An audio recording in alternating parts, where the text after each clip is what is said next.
Yes, I see the light. Finally, we are live again. I hope you can see me.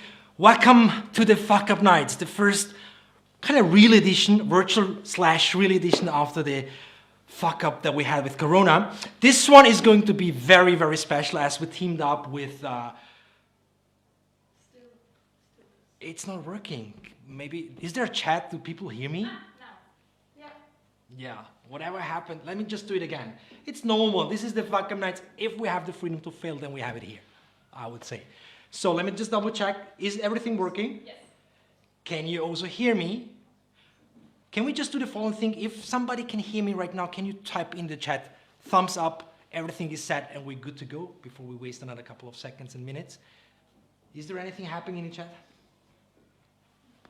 That's how it goes. This is the Fuckup Night. It works, yes! Again, welcome back.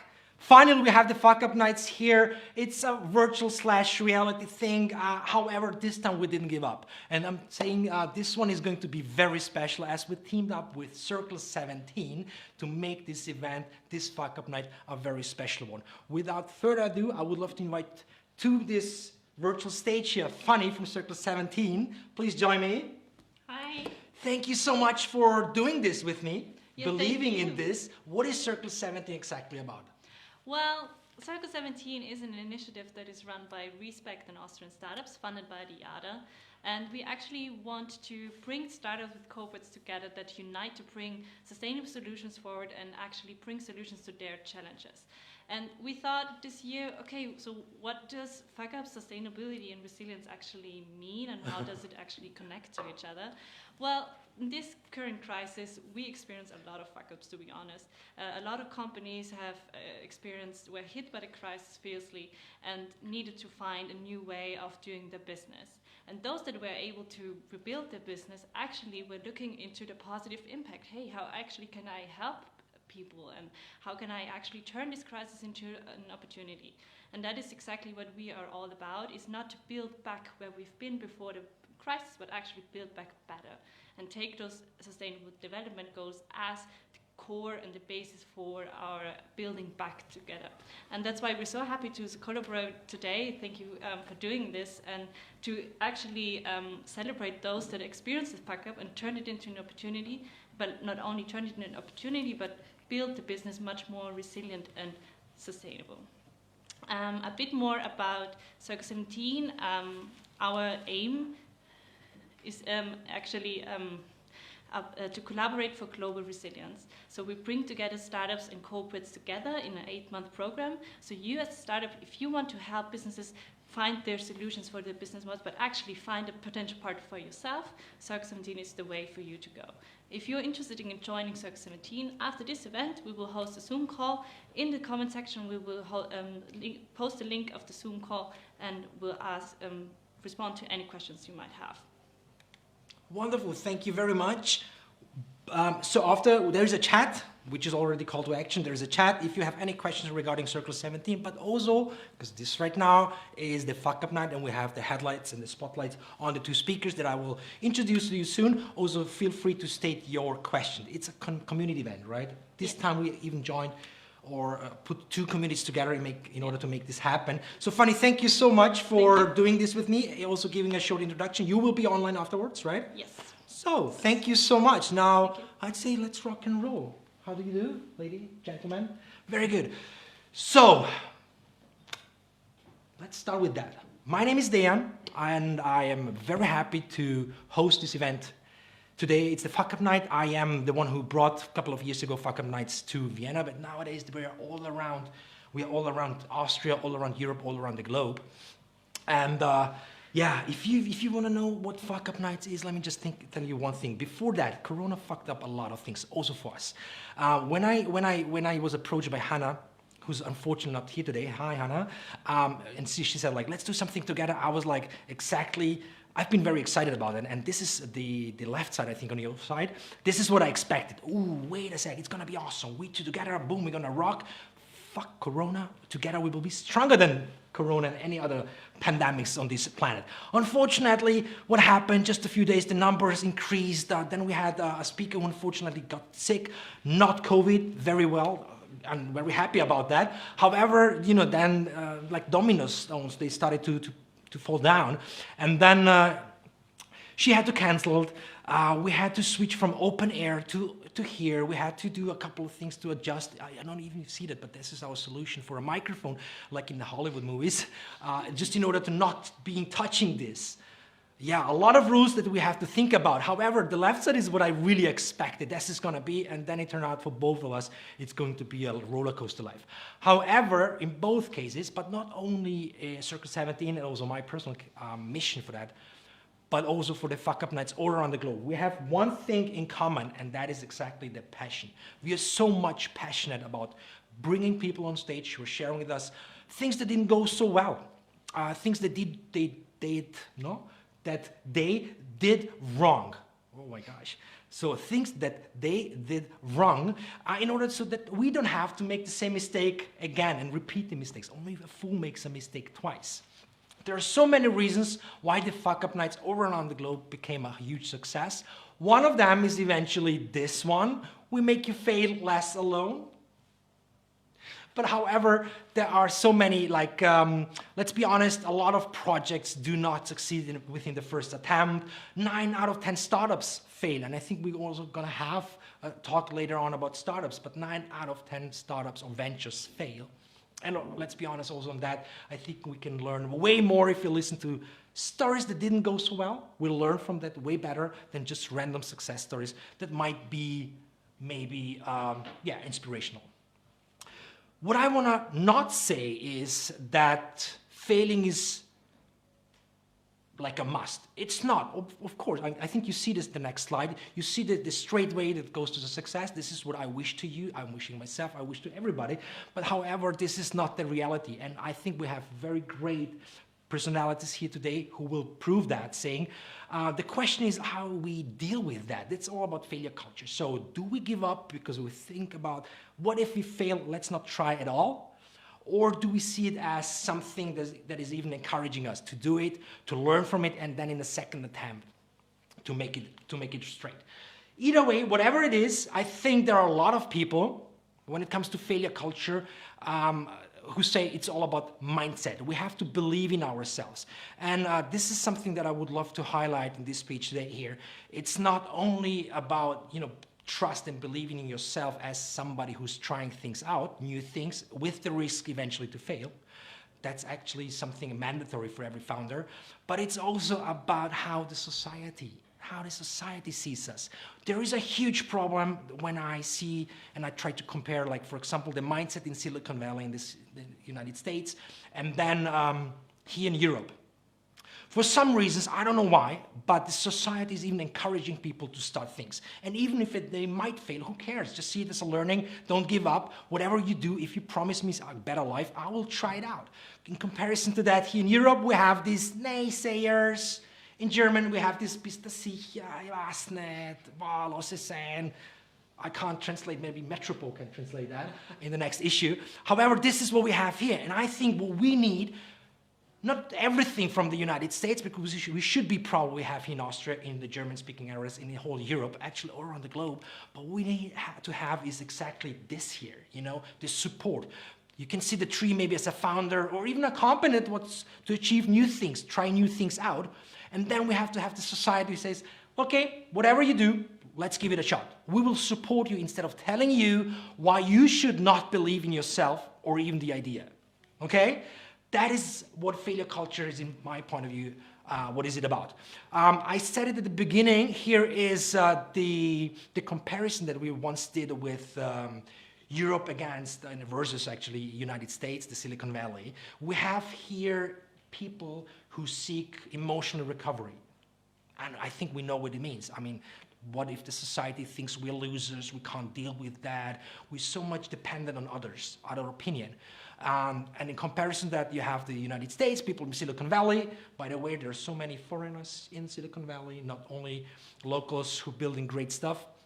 However, they kind of have a completely different mindset. They say like, let's study, whatever I did wrong, I will learn from it, I will improve my entrepreneurial skills, and I will give it a second try. And most likely I will succeed. So this is also what I think comes when we have a society that is supporting this mindset. Not only the founders, who is anyhow already crazy, believing in a greater thing and trying to do things well, but also the society who needs, who really I'm encouraging and I'm asking for that. It's my call to action to support everybody who's trying new things. Okay, we are in this together. So if we fail together, we make you fail us alone, but we also succeed together. And that is this event about. Let's speak about people who tried things, who had this aha moment, and then changed up a couple of things based on the learnings and the fuck up they did previously. Yeah, having said that, I would love to come to the rules. For those who do not know, we will have two speakers, one after the other. We are kind of using a Pecha Kucha style, which is not exactly that, but similar to that, where we have only pictures supporting the speakers. What we also have is around 10 minutes, 11, 12-ish. That's the Austrian me who says like, whatever, take your time. It's more about the story and you. Don't be too precise on that. And then we have questions. And I think this is something that Fanny said at the beginning as well. If you have any question, please, I also encourage you, state it immediately in the chat of our two live streams that we have on Facebook. We want you to ask. We want you to give the chance to speak with the two failure enthusiasts like I am, and two heroes actually from today that I'm very happy to present now to you. So first we have Natasha. I think we know each other like for so many years. I'm very happy that finally I could get you here on stage. I don't want to say too much, but you have a fantastic story where you had the awakening. I mean, I'm always saying, that was an awakening, Natasha. And she's like, yeah, I don't want to call it like that, but I think I pursued it somehow. It was a very interesting awakening where she realized that she is eventually a fuck up and she can do better. I'm not saying way more. And then you also like at Glacier. She's the Glacier CEO, right? CEO, soon to be, and I think this is also, you will speak a little bit about that. It's a new company also founded by Andy Chas, for example, and this is the first time that you ever speak about it openly, right? Yeah, celebration to that too. And then of course I have Thomas Urbanek. He's crazy story. That's, you know, the roller coaster life. So we had another speaker, couldn't come, and then somebody said like, you need to speak to Tom. He did something during the crisis that is incredible. That's the real Stehaufmännchen. Oh, what is that in English? Whatever, you know, he was on the floor with his company called Taurus Security Services. Systems, that's what I said. And yeah, the pandemic forced you to do something that you didn't expect to do. However, you leveraged it to even become bigger and better and to use this fuck up to become even stronger. I'm not saying way much and way more. This is now my perfect timing to introduce and to welcome the first speaker, Natasha, my dear friend on stage. Let me switch to the next and I will kind of, what is it called? Clean it up for you. Thank you. You want to come here? This is your spotlight. Thank you so much. Is the clicker working? I think it is. I hope so. It is. Welcome. The stage is yours. Thank you very much. First of all, thank you, Dejan, and thank you, Circle 17, for having me today. Well, I start my presentation today with a very classic portrait, I would say, like a classic lawyers have this kind of sort of, you know, photos in their CVs or even on the website of a law firm. The only thing that I want to point out in this combination is that there's this beautiful saying, never judge a book by its cover. And this is something I want to really, well, you know, put a spotlight on. I was really, even though I look very happy in this picture, I was really unhappy. This was the week when I quit my job, when I got a divorce. I was going through a very tough divorce, and I, you know, wasn't happy. I was smiling for society, you know, something that you mentioned before, or, you know, what society thinks of us and, you know, how things are. So yeah, I was basically a fuck up. So this is how my story starts. It's not a thing that I did, which was a fuck up. I myself was a fuck up. But fuck ups, you know, can be door openers for change. And change is amazing, and we need change today. as I said, fuck-ups lead to change. And some might call it butterfly effect, and I don't want to sound too spiritual, but the photo that you see now, or the slide that you see now, is something that only happened because I was a fuck-up. Because actually my best friend asked me whether I wanted to go hiking with her in Nepal. And I was very excited about it. As you know, Austrians are mountaineers, and they basically live not only in the woods, as Trump would say, but they also live in the mountains. So, you know, I definitely only got this shot of myself with her looking or facing Mount Everest, which you can see in the middle, over 6,000 meters. And this was, as Dejan would call it, the emotional awakening. So without being a fuck-up, I wouldn't have had this moment, which I will, you know, cherish forever. This moment made me realize that I'm fucking small compared to the mountains, and I'm very young compared to the mountains. And also that what we are doing while hiking up in a very holy national park is insane. So realizing that my CO2 footprint, but also what we leave behind in a national park as nature lovers, is just insane. So for me, this was the moment when I was like, okay, I was a fuck up. I won't be anymore. I need to change. I need to inspire people and make them change their sustainable behavior. After being a fuck up, I now am a free spirit. As I said, I love mountains. I am a feminist, a teacher, an ocean advocate, and yeah, I'm Natasha. Someone who is extremely driven, I would say. I will not give up. And I didn't give up on myself while feeling like a fuck up. So I'm trying to encourage you, whoever is listening today, that being a fuck up can be fun. Well, you know, sometimes needs to happen to actually be able to change and to see something more, or actually be able to understand what you're here for. And for me, that was the climate crisis as well. So realizing on top of this mountain that climate crisis is there, it's real, is something that I realized, and I needed it, you know, I wanted to change it. And it's not a sprint, it's a marathon. That's why I'm standing here trying to inspire people as well. So after my trip to Nepal, I wanted to gather more information. I always wanted to learn more about it, what triggers people, how people would actually change, what information do they need to change their sustainable behavior. So I applied to sail across the Atlantic Ocean with 13 other female, or women, basically, to do some research on the impact on plastic pollution. Yeah, Atlantic crossing can be fun. I wouldn't call it champagne sailing. It's quite tough. It's windy, as you can imagine.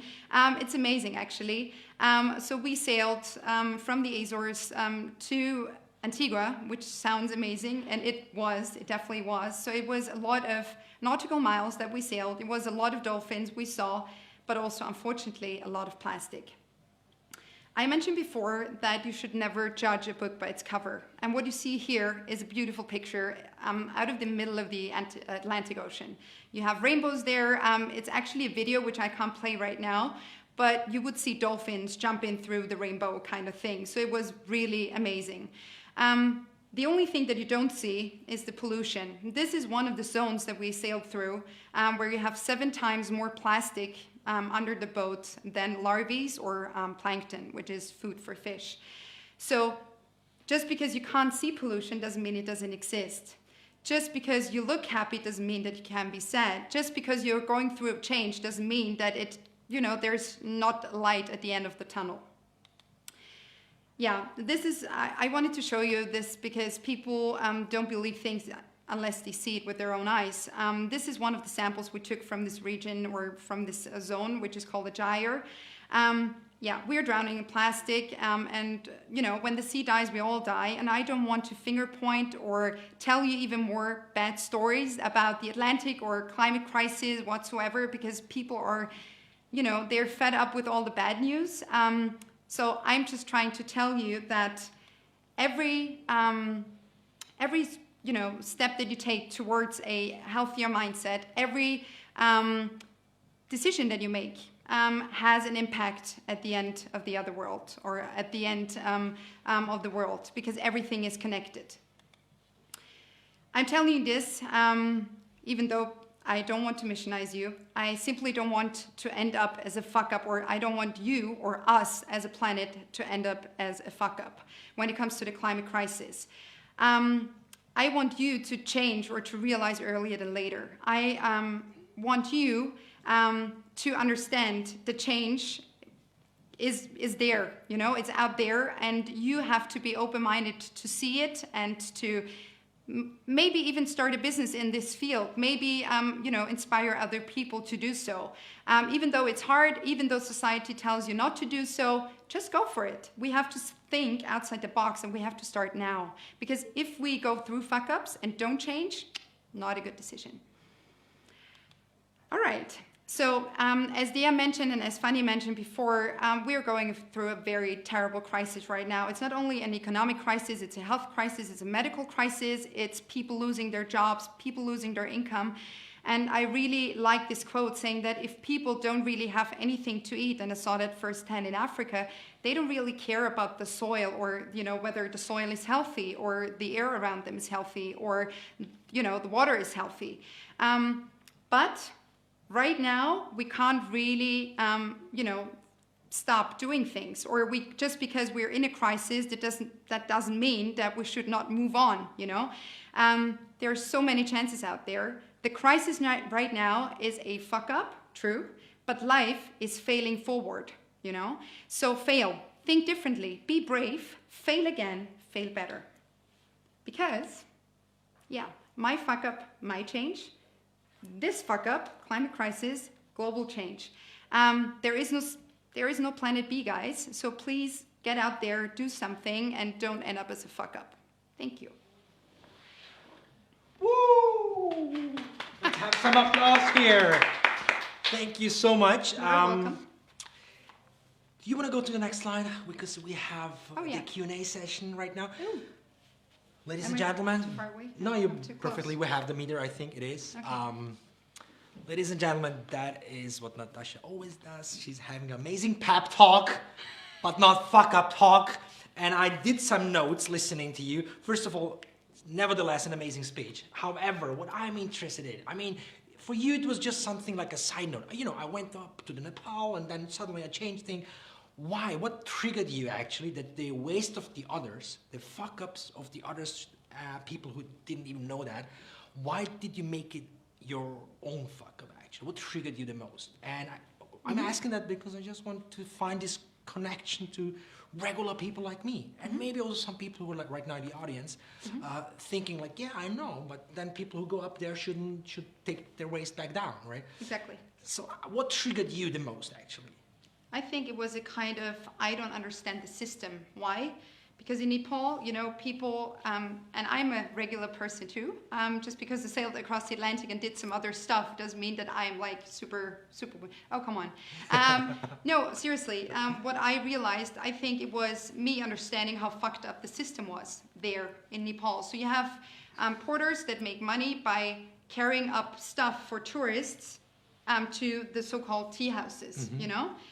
People consume in the tea house, but they don't give a shit or don't even think through of like, how does the waste go down, you know, the mountain again, or does it get feed, or how does it work, you see?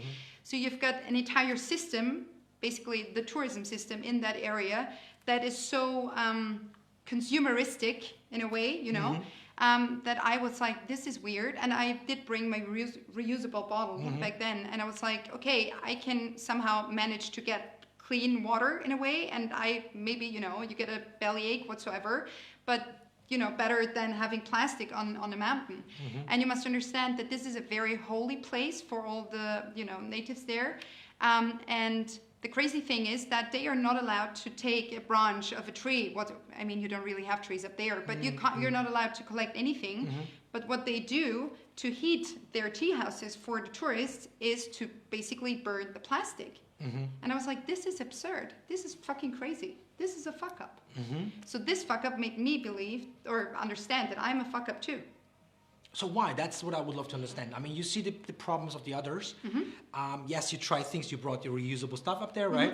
And but you know, I just want to know. I think it's so easy to relate to that, and I'm still missing for myself actually the personal link. I think it was it was the mountains as well. I think to understand how small you are, how big the mountain is, how long they have been there, how short humanity, you know, has only used how many. It didn't took us much time to actually fuck up the planet, you know, as we have it now. You know, we polluted, you know, everything basically, and I think this was this. Oh my God! If you relate, like, how long are you on this planet? To what can you do in this short amount of time? You know, which footprint do you leave behind? I think this was something that really, that was the emotional awakening. Very well, thank you for that. But then it brings me also to the second question. Let me just have a double check with Elena. Do we have some? Yes, we have the first question. All right, let me just finish that one. It is related to that, and then we have time. We have a lot of time for you. If not, we will take the time for you. So this brings me now to the thing that you said. You have to be open-minded. Sounds so easy. What did held you back then not to be open-minded? Like, it was such a nice saying, but you say it so easily to the people, just be open-minded and do things better than today. I want to relate back to you. What is it? Is this your fuck up? You haven't been open-minded? And if yes, to what? I think what we nowadays don't understand anymore, or what we nowadays don't teach very well, is that an open mind, thinking outside the box, thinking in utopia kind of thing. You know, we all are in our hamster wheels, doing things, studying, being super fast in it, you know, because society tells you if you don't study fast, and if you don't do this internship there, and if you don't have big names in your CV, you are a fuck up, you know. And I'm like, no, this is just not true. This is what I mean with being open-minded. That's the Wienerisch English, by the way. So this is why I'm saying, like, stay open-minded and try to learn as much as possible. For me, I did not have a science background in plastic pollution. I was like, okay, I'll apply, I'll try, you know. There were 10,000 applicants, and they took me, and I was like, oh my God, that's a fuck up, because now I'm very nervous because they took me, kind of thing, you see. It overwhelmed me as well. But being open-minded and being like, okay, I want to learn, and then I want to use this, you know, to inspire others. I think this is the drive that I have, and I think this is what I mean with being open-minded and staying open-minded, you know. The moment you stop learning and, you know, shut the doors kind of thing, you know, it's over. Because there's a given path that you think you have to follow. Exactly. Oh, I love this analogy with the CVs, where you think you have to have the big names in order to be happy or whatever. Do things differently. There's so many CVs out there that look perfect, but they aren't. That is so true. Fake it until you make it is not the credo here, right? No. However, I have so many questions, but let's move to the community, to you guys. What is it, Elena? Can you say it? We'll see if it's from the sound pretty good. I will talk as loud as I can. Very good. So one question is, how did you find out which concrete problem area of climate change you want to tackle? I tried to see the bigger picture. So while traveling, I understood, okay, so if you look at what does humanity need to live, it's air, it's water, it's soil. And everything is basically polluted. So for me, seeing the bigger picture, thinking outside the box, and you can't tackle every problem right now, and it's overwhelming to be super motivated, and, you know, but realizing, nope, focus on one thing. I came up with the idea, or actually, Andy Chas came to me and said, you know, CO2 is the thing, because it's just everywhere, you know, it connects. It's a driver for climate change, for global warming. Basically, of course, there's other gases, etc., but it's mainly CO2. And it has so much impact on all the other habitats, you know, that I just mentioned. So for me, I think that was thinking of how could you tackle many problems at the same time. That's when I decided CO2. Yeah. Wow, what an amazing answer. Thank you for that. Focus on one thing. I'm just double check with the microphone if everything is well. Should I come closer? Yeah. Okay. Overwhelming. I think this is very important to tell the people. Yes, there is a majority of things that you could do. Just pick one, whatever it is. You can't do it wrong. And if you fail better the next time. You know, It's even a bigger fuck up not to do anything at all. Exactly. So this is one very good point. This is for me. That's why I said, for me, the biggest problem right now is that people are so afraid of change that they rather would not change and just stand still and be like, you know, it's like a snake bunny problem, you know, like climate change is the snake, or whatsoever problem is the snake, and you're the bunny, and you're like, oh no, I can't move, I'm too afraid of the snake, you know, and this is really bad because for society there is no progress if we all just like this, you know, just afraid of everything. That is so true. Let's just move on. How many questions do we have? One more. One more. Let's take that one. Yeah. So what does Glacier do exactly? Oh.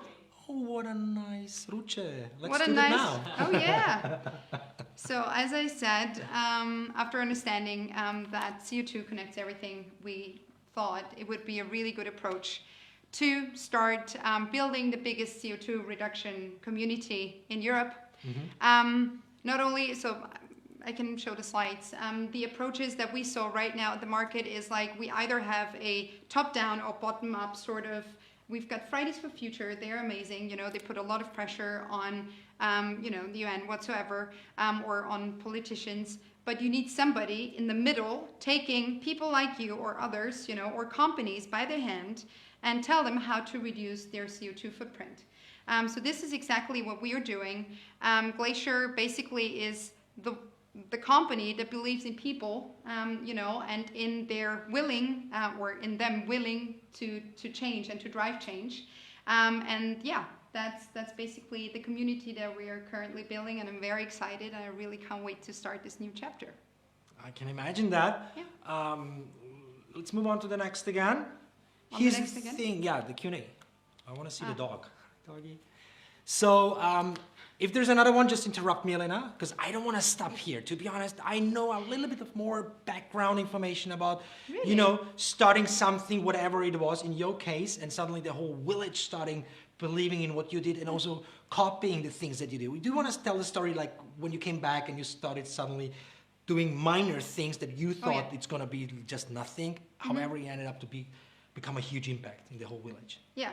So when I came back, I basically texted our mayor. I come from a small village in Low Austria, which is, of course, the most amazing village ever.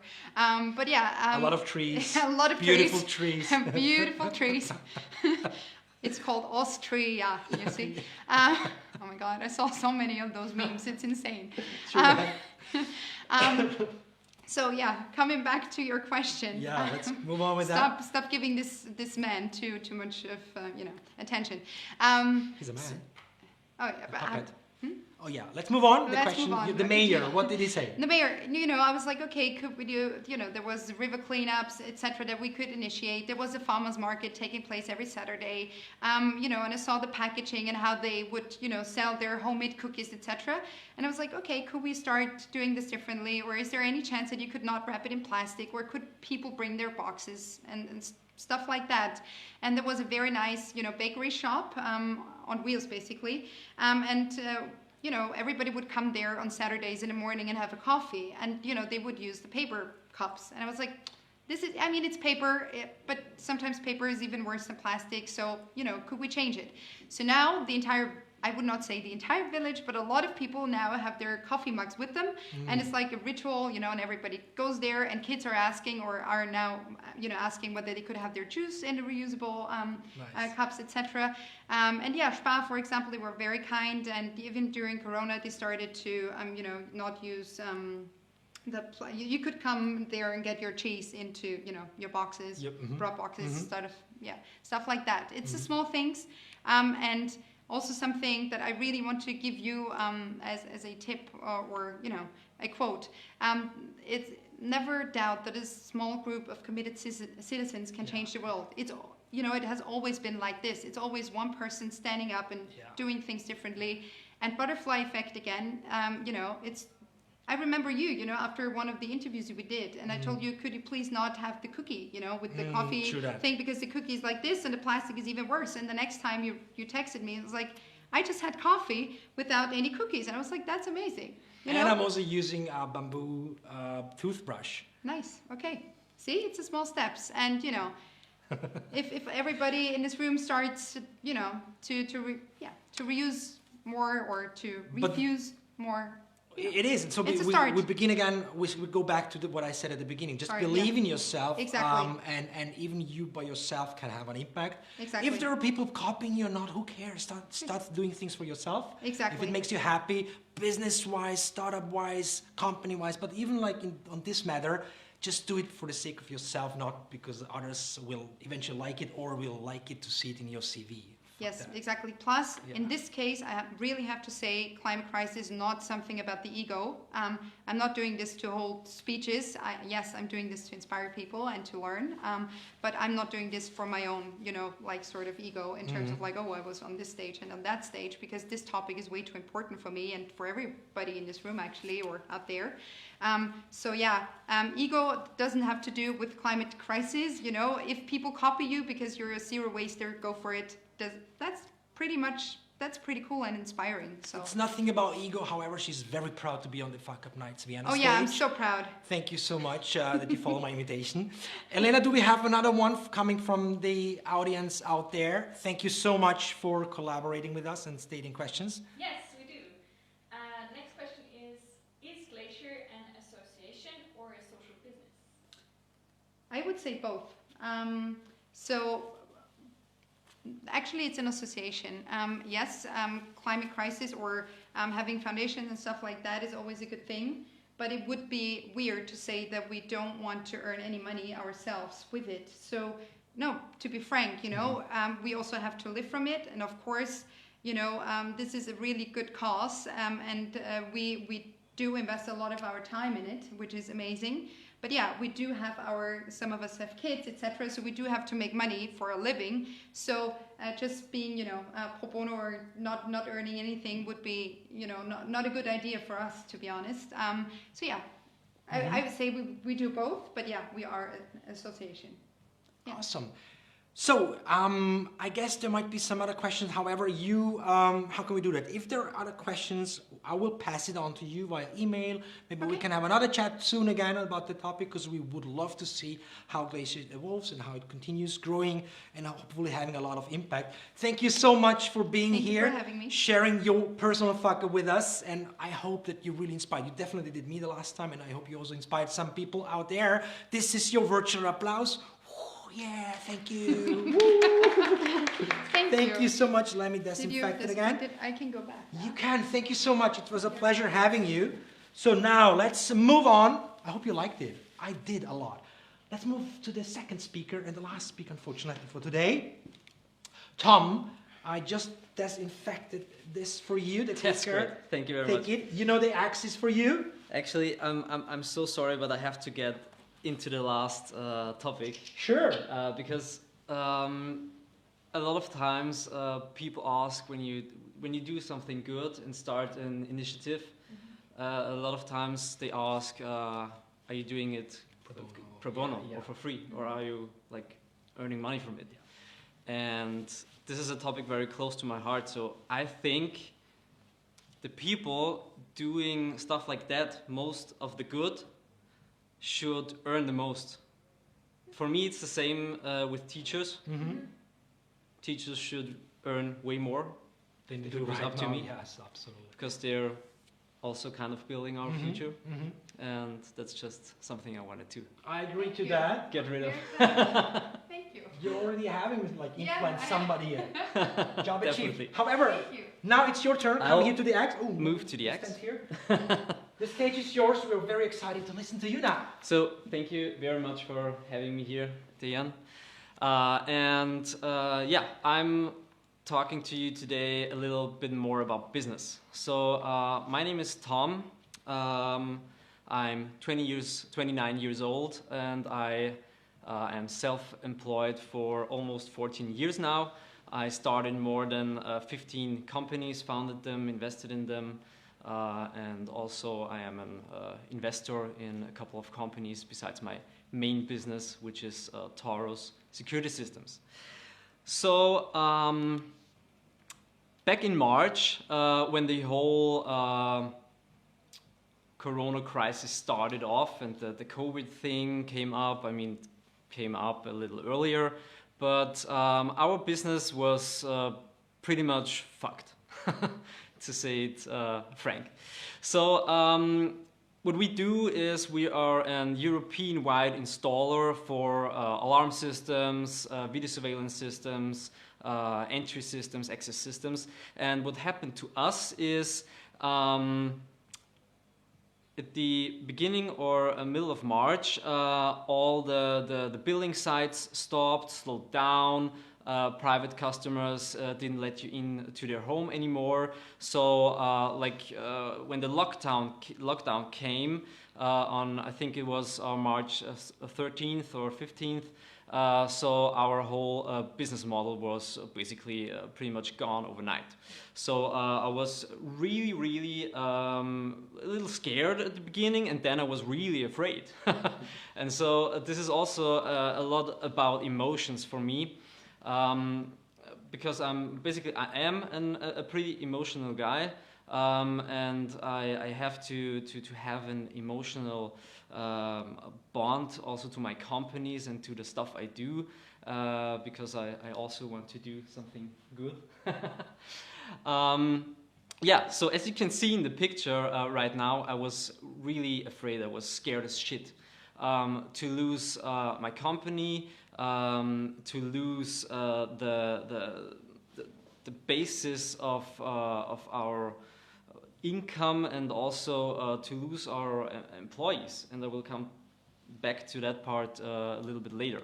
So I felt like the world, or basically myself, I was screaming at me like, "You're a fuck up, you did it again, you fucked up again, why didn't you think of that before?" So yeah, that's what happened, and that was what made me feel pretty down, and that's kind of my emotional story right now. Because then what started next, and I know this from a couple of other businesses I already founded. What came next is what I call the like thinking phase, awareness phase, checking things out, what is actually happening to your business, and of course, what could be the possible solution. And so what I want you to do right now, what I would like to encourage you to do, is to actually write down your number one problem. Because often, like for us, your number one problem can also be your number one solution. So then I was like, oh yeah, I had an idea, and that actually could work. And that's my story, how the problem can also be the solution.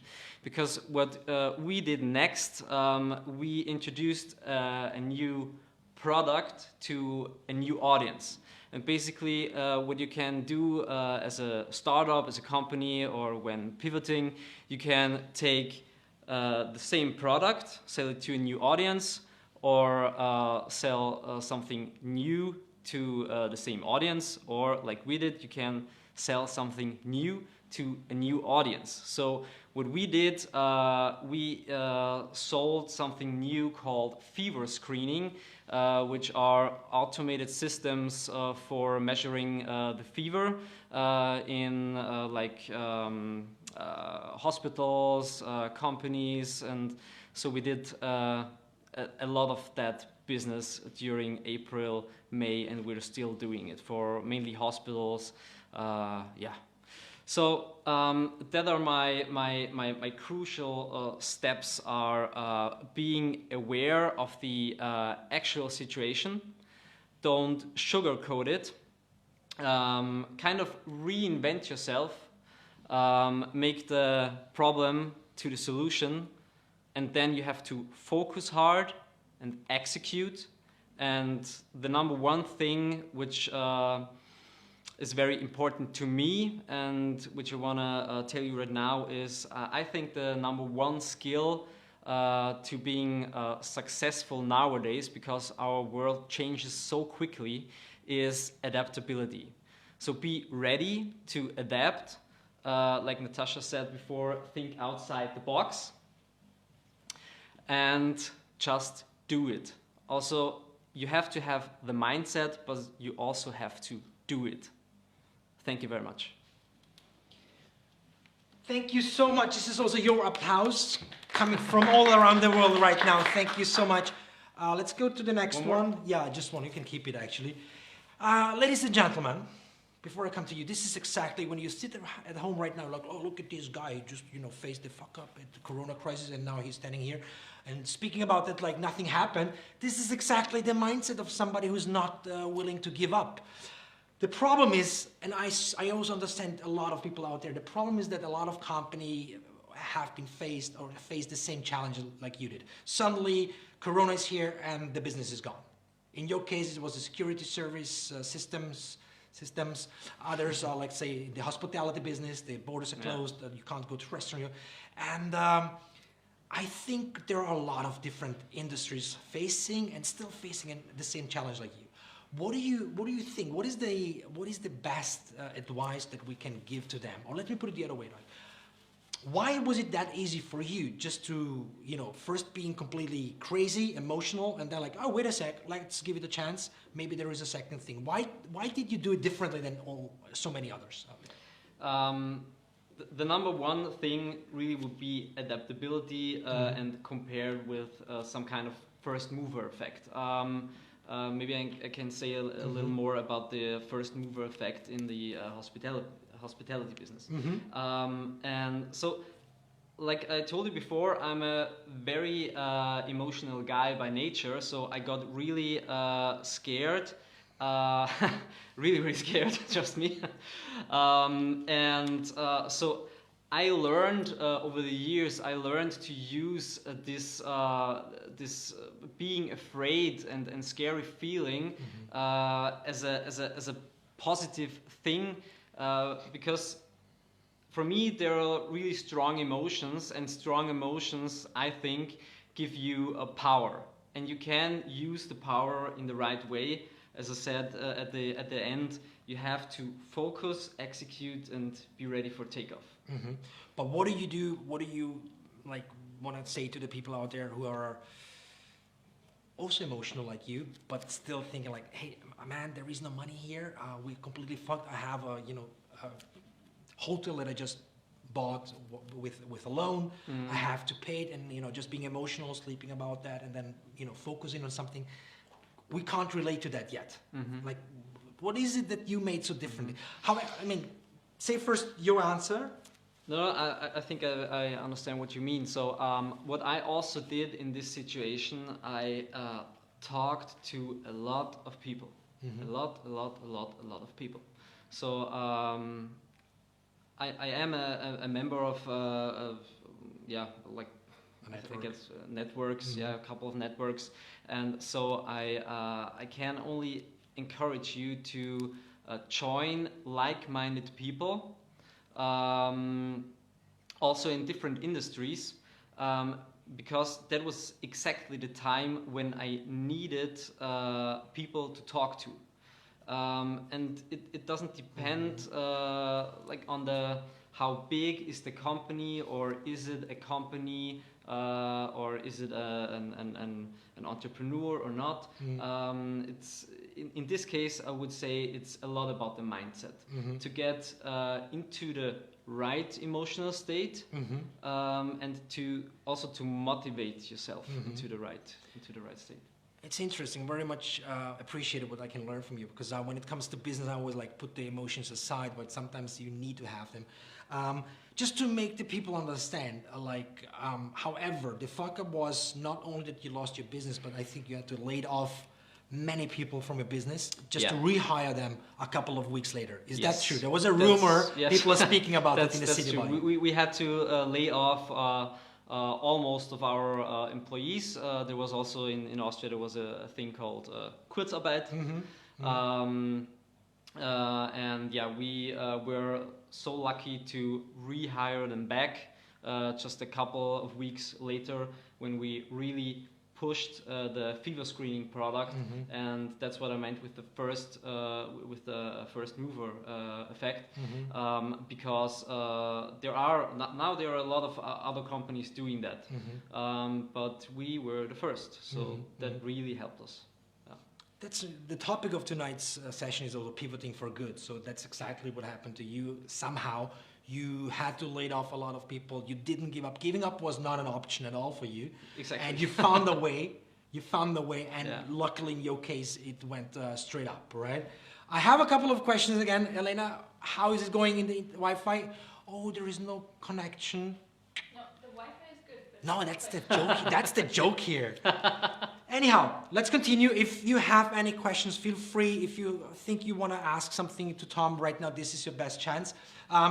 What I still really like about the idea. So first you had to lay it off. You've been panicking a lot, but you didn't give up. Again, a lot of companies might be in the same thing. Let's try to have it a little bit more, touchy instead of just speaking about emotions. What is that other companies, even big companies, can learn from you when it comes maybe to the next crisis?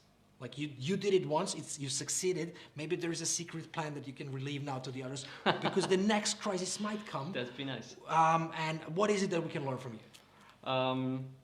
What I also learned during this crisis, and what we actually as a company did for the first time in our history of Taurus, we focused 100% on one thing. Mm-hmm. So that was also one of my key takeaways from that crisis. Because before we had how do you say in English, a Bauchladen? A stomach shop. A stomach shop. So many products and services we offered. And because A what? variety of Variety. products, yeah. For the stomach. And so all that business was gone, so we were forced to focus on one. Yeah. But that worked perfectly in our way. Very well. In that sense, wait a sec, you sending me nothing? Was it already answered again? Thank you. It was a good question for me. Thank you so much in that sense for being here, speaking openly about that. I'm sure we will have another chat soon again to dive a little bit deeper into this topic. However, you are the best example for not giving up, even if the shit hits the fan. You're just okay, panicking for a moment eventually, but then you're realizing, wait a sec, it is a crisis. I'm not the only one here. I can seek out for some help, but I have to act. Yeah. All right. That's what I love about your topic. Thank you so much. This is also your applause again. Thank you very much. Woo! We are coming to an end, and what I normally do at this step here is I love to summarize what actually I'm taking away from the both speakers today.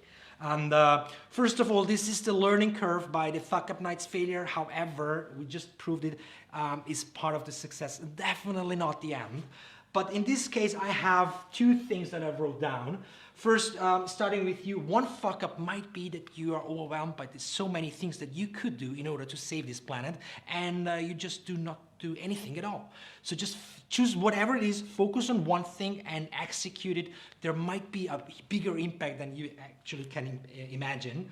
And the second one that I'm now taking away from you, and I somehow like it, is you snooze, you lose. Yes, that's what I really think about. There is a pandemic, we all have to deal with that, but you have to be fast, we have to be creative, just try things out, and eventually you can't know ahead of time if it's going to work out if you not do it like Tom did. He just did it, and suddenly he could rehire everybody back. I love this story. That's very, very good. So again, failure is just part of the success, not the end. We're coming to the end anyhow of the Fuck Up Night event. Thank you so much for tuning in. Do we have anything from the net? No, Zoom? Yes. Funny, we said it at the beginning. Now there will be a link in the chat, I think, if you want to know a little bit more about the organization Circle 17 and the next chapter that you're starting right now. Just tune in after this event, follow the link, and if you have any other questions regarding failure culture, Fuck Up Nights, whatever you want to know about how to make failure into a success, this is my contact, fuckupnights.at. You can find everything about me. Having said that, thank you so much for believing in us. Thank you so much for being such a great community, and I hope to see you soon again. Goodbye.